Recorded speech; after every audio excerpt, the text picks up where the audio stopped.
we're down at the Peppermill, obviously in Las Vegas, having a fabulous time. Of course, this is one of the famous restaurants, and of course, this is Elvis Presley's booth. And next to me, I have this very beautiful young lady that I've known for some time, and I'm actually trying to be her mother in Vegas.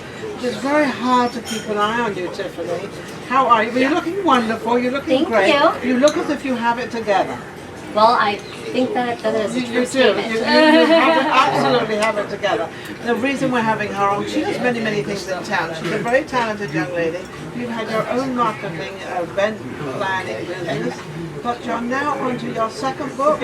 Yes, my second book. It is launching today, my Kickstarter. It's launching today. Today. Now, what do you mean by Kickstarter in the book form? And so Kickstarter helps authors that are working on funding their project to have a platform that they can raise money, and that covers costs like the publishing. There's editing, there's laying out the book, there's printing the book, and actually getting test copies and marketing, and so the So somebody ISBN that's numbers. interested in helping you get to where you need to get. Now, when in a Kickstarter, just to clarify something, if they say they give you $10,000 for your book, to help you as a Kickstarter, do they become a partner of yours, or do they get a piece of it, or how does that work? Well, the way that it works is that there's different prize levels. So if you're just wanting to kind of be the giver, is what I called it, and it's just a basic level sponsorship, it's $10, and you're showing your support. You get a downloadable ebook of my Your Effective Vision Board Guide that kind of is the intro for people to get their minds in the right direction of their futures. Okay. And then if they do a $25 donation, then they get the vision board guide, So and the more you give, the more you get. 50, you get a print copy, and so on. So yes, absolutely. And the sooner I get backers, the more publicity the platform itself will give me and better placement. So I only have 30 days to come up with my goal, and it was really difficult to figure out what that goal should be. What is the goal? $4,500, and I did it every which way, cutting the prices around, and I kept coming back to the same number. So you come back to the same number, so you need $4,500. Yes. $4,500 you need. In 30 days. In So 30 it's days. realistic. That's not too bad. So that goes to December 1st. So this could actually come in as November 24th. November 24th. So this could actually come in as a Christmas present. And I won't actually see any of the funds until 14 days after the project ends, and if I don't reach the goal, I don't get any of it. Oh. So that's kind of the option, the opportunity risk that I. So you have to get the 4,500. If you get say 12,000, I don't see any of it. you don't see any of it. So wait a second. So who gets that? Kickstarter. But I mean, I can see where they have to keep the platform going, and it's more of an incentive for each person with a profile on there to really promote their project, and it's a way that the people that are doing the projects can see who their real supporters are, and to really build a team for whatever their project is. And I've also heard that the Kickstarter's been very, very good. There's also another company out there that does something. There's also Indiegogo and GoFundMe. And GoFundMe, that's the one. I saw GoFundMe out there. So what made you go to Kickstarter? Because it's starting out, or is it the better one, or? I've looked at a lot of different YouTube videos and seen what different authors are doing, and all of them really go back to saying Kickstarter is the best one for authors to really get their team together, as well as promote their book. And if you get to your goal, that's awesome. If you don't get to your goal, you still get publicity. So either way, I'm just going to take a go at it. Now, what is the book all about? So Life Lessons to Live By is Life Lessons. I think I need a copy. I need to know what I'm living by. I will definitely get you a copy. What I'm living by, what I'm supposed to do, or not supposed to do. And so our Sin City Survival Guide was primarily based towards Las Vegas. It's the first book that I published. This book is more open-ended. It's more all ages. It's general lessons that are our reminders of these innate behavioral instincts that we have that are just be nice to each other, and do unto others as you want done unto you, but much more in my own words, and with stories and exercises and mantras that can clear energy, and mind-building exercises. In other words, don't wander around with a chip on your shoulder, right? Absolutely. Because that's got to, don't go around angry. And I mean, I think there's so many things that you can have a happy life. Life is really, believe me, life is not that serious.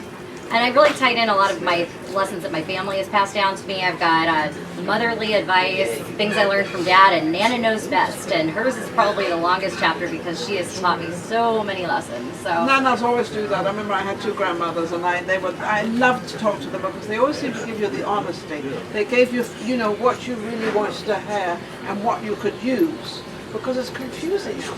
And I think the most prized piece of knowledge she's ever passed down to me is believing makes it better and worry makes it worse. And it's just that simple. The more you worry about something, the worse it's going to get, because you're attracting that into your life. And it's that simple. Now you said attracting that into your life.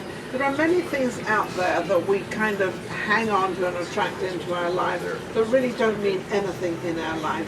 Right. How do they basically, as an easy way to get rid of that? Because if it's, making a difference to your life, but yet you worry over it and concerned over it, it drags you down.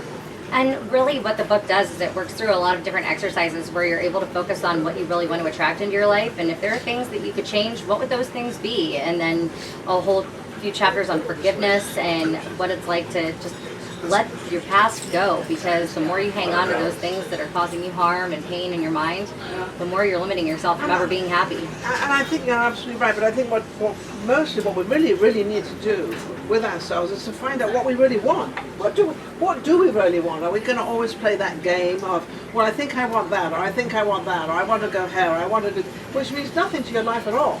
And that's why I did your effective vision board guide as a bonus, where if people end up buying the book later on down the road, that they would get this vision board guide as a free bonus, or if they want to check it out, then different packages would be available. But it really opens up their mind to, okay, so if I was on a desert island and I didn't have internet and I had to start putting things around me, you didn't have a phone and you didn't have an app, what would they be? And so when you really go back down to the basics of what makes you happy, then it's easier to attract those things into your life and match images with them and create a vision board. And you're never too old to create a vision board. That's so funny you should say that, because sometimes when I'm in a restaurant, this is the venue, I read of what I don't want. Right. I get rid of what I don't want, and then I just have to have 2 or 3 things that I really like. Rather than keep going through this menu of, what am I going to eat? What am I going to find out what you don't want? Right. What is the most common thing about women, especially in this town, that really drag them down? I think keeping a chip on their shoulder from things that people have said or things that have happened to them, and not letting themselves So that really is a security thing then? Yeah. So that means that a lot of people out there are very insecure. Do not be insecure of yourself, because this is all you have. I don't have anything else. I mean, I can have all the cars in the world, all the money, I can have everything, but I still have this body that I've got to contend with. Then if this is not in a secure place and not happy, then what am I putting out there? Exactly. You have to be happy in order to make others happy, and you have to love yourself. And don't be afraid to make love. somebody else happy. know? Don't be afraid to do something for somebody else. Don't be afraid to help somebody and give. Don't be afraid to give. And that's a lot of the book too, is the more you give, the more you get, and you just have to keep doing what's right and not expect things in return. But Is also in there. I was going to say, give without thinking I've got to have something back. Yes, How absolutely. can they reach you? You can check out Kickstarter.com, and if you just search Life Lessons, I'll pop right up there, or you can see Ninon's Facebook page or my Facebook page, Tiffinie Nielsen. There you go. Absolutely. Thank you, Tiffinie. Thank you, always Ninon. good to have you with me. Great to see Doing you. good. She's always doing good. We'll be back. Thanks. If you like today's show, subscribe.